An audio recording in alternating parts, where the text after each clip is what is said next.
Hello my dear students. आज इस video में हम बात करने जा रहे हैं क्लास 11th अकाउंटेंसी में। चैप्टर हमारा होगा वित्तीय विवरण।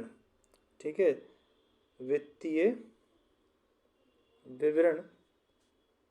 और ये है हमारा फाइनेंशियल स्टेटमेंट्स भाग 1 या इसका फर्स्ट पार्ट आज हम बात करने जा रहे हैं।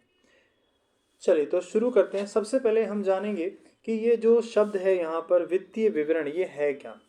देखो क्या होता है कि हम जो भी व्यापार करते हैं, या फिर आप ऐसा मान के चलिए, जो भी एक व्यापारी होता है वह जो भी व्यापार करता है, पूरे साल भर उसने जो भी व्यापार कार्य किए होंगे, तो अब ये उसको जानना ज़रूरी है कि उसने जो भी साल भर जितना भी एक्टिविटी, जो भी लेन देन के कार्य उसने किए हैं अपने व्यवसाय के अंदर, उस सभी लेन देनों से उसकी आर्थिक स्थिति क्या बन रही है, या फिर उसने उस व्यवसाय में रह करके कितना लाभ अर्जित किया है या उसको कितनी हानि हुई है।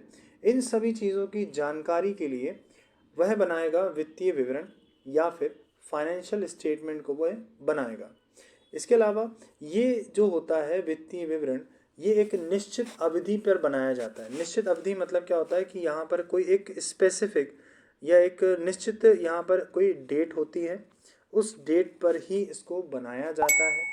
और यहाँ पर हम हमारे व्यवसाय की जो आर्थिक स्थिति होती है उसको बताने के लिए, उसको पता लगाने के लिए हम वित्तीय विवरण को बनाते हैं।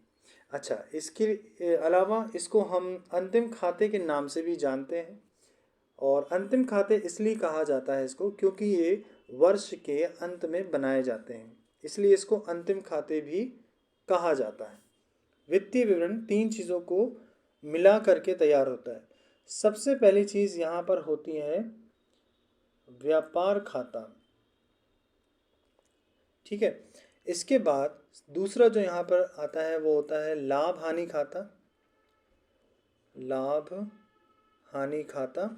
और तीसरी जो सबसे इम्पोर्टेंट चीज़ होती है उसको हम बोलते हैं तुलन पत्र। ठीक है, ये होता है हमारा तुलन पत्र।